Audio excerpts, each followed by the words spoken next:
Breaking news చూస్తున్నాం. కరీంనగర్ జిల్లాలో పరువు హత్య జరిగింది. కూతురు కడుపు నొప్పి భరించలేక ఆత్మహత్య చేసుకుందని బుకాయించిన తల్లిదండ్రుల వ్యవహారం పోలీసుల విచారణలో నిజాలు నిగ్గు తేల్చేలా చేసింది. ఇంటర్మీడియట్ చదువుతున్న తమ కూతురు పెళ్లిన ఒక వ్యక్తితో ప్రేమలో పడడం తెలుసుకున్న తల్లిదండ్రులు మందలించారు. అయితే అమ్మాయి ప్రవర్తనలో మార్పు రాకపోవడంతో ఆమెతో పురుగుల మందు తాగించడమే కాకుండా గొంతు నులిమి చంపేశారు. అమ్మాయిని చంపేశాక ఏమీ తెలియనట్లుగా కూతురు పురుగుల మందు తాగి చనిపోయిందన్నారు. కడుపు నొప్పి భరించలేక పురుగుల మందు తాగి చనిపోయిందని పోలీసులకు ఫిర్యాదు చేశారు. హుజరాబాద్ ఏసీపీ మాధవి కేసును విచారించారు. ఇన్వెస్టిగేషన్లో టీనేజ్ అమ్మాయి తల్లిదండ్రులే హత్యకు పాల్పడినట్లుగా తేలిందని పోలీసులు వెల్లడించారు. శివరాంపల్లిలో తల్లిదండ్రులే తమ కూతురును హత్య చేశారని పోలీసుల విచారణతో తెలియడంతో గ్రామస్తులు విస్తుపోతున్నారు.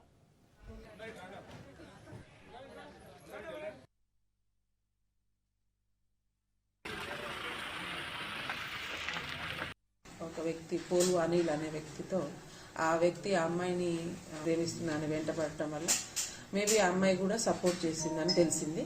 ఆ సపోర్ట్ చేస్తూ వాళ్ళ ఫాదర్ మదర్కి ఒక 3 months నుంచి ఆ అమ్మాయితోటి చాటింగ్ చేస్తుంది అని తెలిసిన తర్వాత తండ్రి మందలించినా కూడా అమ్మాయి వినకపోవడంతో ఆ పిల్లవాడు ఆ రోజు సాయంత్రం వాళ్ళ ఇంటికి కూడా వచ్చి వెళ్ళినట్టు తెలిసింది. That is on 14th November. అయితే తండ్రికి ఏ విషయం తెలిసిన తర్వాత అమ్మాయిని కొంచెం కోపం చేస్తే అమ్మాయి ఆ అబ్బాయిని ఎక్కడ వెళ్ళిపోతుందో చెప్పినా వినట్లేదు అనే ఒక భయంలో ఆ పిల్లని పాయిజన్ ఇచ్చి ఆ పాపని పాయిజన్ ఇచ్చి మళ్ళీ ఎందుకన్నా మంచిది మళ్ళీ బతుకుతుందేమో అనే ఉద్దేశంతో గొంతు నులుపు కూడా తల్లి తండ్రి సొంత తల్లిదండ్రులు ఆమెని చంపేసి తెల్లారి పొద్దున ఆమెని పోలీస్ స్టేషన్లో ఒక దరఖాస్తు ఇచ్చారు. ఆమెకి కడుపు నొప్పి ఉంది, అందువలన చనిపోతుంది, ఆరోగ్యం మంచిగా లేక ఇబ్బంది పడతా చనిపోయింది పాయిజన్ తీసుకోనని కంప్లైంట్ చేయడం జరిగింది. ఒక వ్యక్తి పోలు అనిల్ అనే వ్యక్తితో ఆ వ్యక్తి ఆ అమ్మాయిని ప్రేమిస్తున్నాను వెంటపడటం వల్ల మేబీ ఆ అమ్మాయి.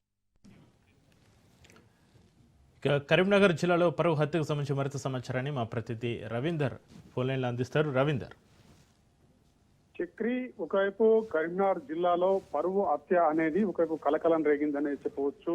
ఆ సొంత కన్న కూతురును స్వయాన తల్లిదండ్రే హత్య చేసి ఒకవైపు అనుమానాస్పద మృతికి చెందిందనే కోణంలో కూడా వాళ్ళు పోలీసులకు కంప్లైంట్ చేయడం జరిగింది. అయితే గత కొన్ని రోజుల నుంచి కూడా వాళ్ళ కూతురు ఇంటర్ చదువుతున్న సమయంలో మాత్రం వేరే వ్యక్తి వివాహమైన అతనితోటి సంబంధం పెట్టుకున్నదనే కోణంలో కూడా వాళ్ళు మందలించడం జరిగింది. అయితే మందలించినప్పటికీ కూడా ఆమె వినకపోవడంతో ఇంట్లో గుట్టు చప్పుడు కాకుండా ఒకవైపు తల్లిదండ్రి ఆమెకు పురుగుల మందు సేవించి గొంతు నులిమి చంపి అది ఆత్మహత్యగా క్రియేట్ చేయడం జరిగింది. అయితే పోలీసులు ఎంటర్ కావడంతో కూడా ఈ విషయం అయితే బయటకు వచ్చిందనే చెప్పవచ్చు. అయితే సైదాపూర్ గ్రామానికి సంబంధించి అదే గ్రామానికి సంబంధించిన ఒక మ్యారేజ్ అయి డైవర్స్ అయిన ఒక వ్యక్తితోటి ఈ అమ్మాయి అక్రమ సంబంధం పెట్టుకున్నదనే కోణంలో మాత్రం ఈ పరువు హత్యకు దారి తీసిందనే చెప్పవచ్చు. ఎందుకంటే ఆమె అమ్మాయిని మందలించినప్పటికి కూడా ఆమె వినకపోవడంతో బయటకు పొక్కితే ఎక్కడ మా పరువు పోతుందనే కోణంలో కన్న కూతురును ఇంటర్ చదువుతున్న విద్యార్థిని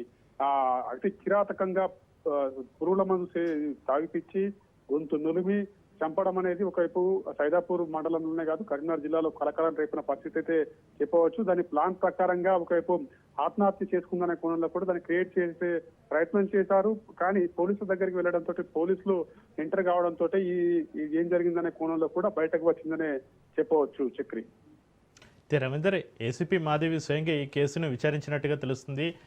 ఏసీపీ మాధవి ఇన్వెస్టిగేషన్ ఏ విధంగా కొనసాగింది రవీందర్? ఫస్ట్ వీళ్ళు అయితే ఏ విధంగా కంప్లైంట్ చేశారో అది ఆత్మహత్య చేసుకుందనే కోణంలో పురుగుల మందు తాగి చనిపోయిందనే కోణంలో కూడా పోలీసులకు కంప్లైంట్ చేయడం జరిగింది. కానీ ఏసీపీ మాధవి అక్కడ అసలు ఏం జరిగింది, విలేజ్ లో ఏం జరుగుతుంది, అమ్మాయి ఎక్కడ చదువుకున్న చోటుకు కూడా వెళ్లి ఆ మొత్తం సమాచారం సేకరించడం జరిగింది. అదే విధంగా అమ్మాయి ఇంటికాడ ఉంటుంది కాబట్టి అక్కడ ఎక్కడెక్కడ తిరుగుతుంది, ఏమేమి సంబంధాలు ఇక్కడ ఎటువంటి ఉన్నాయనే కోణంలో కూడా ఒకవైపు ఆరా తీయడం జరిగింది. ఆరా తీసిన క్రమపేర్లోనే ఒకవైపు అమ్మాయి వేరే వ్యక్తితోటి ఇట్లా కలిసి ఉంటుందనే కోణంలోనే అది మొత్తం ఆరా తీయడం జరిగింది. ఆరా తీసిన అనంతరం కూడా మరి ఈ అమ్మాయి సొంతంగా ఆత్మహత్య ఎట్లా చేసుకుంటుందనే కోణంలో కూడా దాన్ని క్షుణ్ణంగా పరిశీలించడం జరిగింది. తల్లిదండ్రులను కూడా మళ్ళీ తీసుకువచ్చి ఇంటరాగేషన్ చేయడం జరిగింది. అయితే మరి దాంట్లో వీళ్ళిద్దరిని ఇంటరాగేషన్ చేసిన సమయంలోనే వాళ్ళు ఒప్పుకోవడం జరిగింది. మేమే పరువు హత్యకు పర్వ ఏడపోతుందనే కోణంలోనే మేము ఆ ఇంట్లో ఆ పురుగుల మందు తాగించి ఒకవైపు గొంతు నిలువు చంపానని కూడా వాళ్ళు ఇద్దరు ఒప్పుకోవడంతో ఏసీపీ మాధవి దీన్ని కేసునైతే ఒకవైపు వాళ్ళపైన కేసులు పెట్టి ఈ కేసునైతే క్లోజ్ చేసిన పరిస్థితి అయితే చెప్పవచ్చు. ఆ ఏసీపీ మాధవి చేసిన ఒకవైపు ఇన్వెస్టిగేషన్ లోనే ఇది బయటపడడం జరిగిందని చెప్పవచ్చు. Chakri. Right, thank you Ravinder.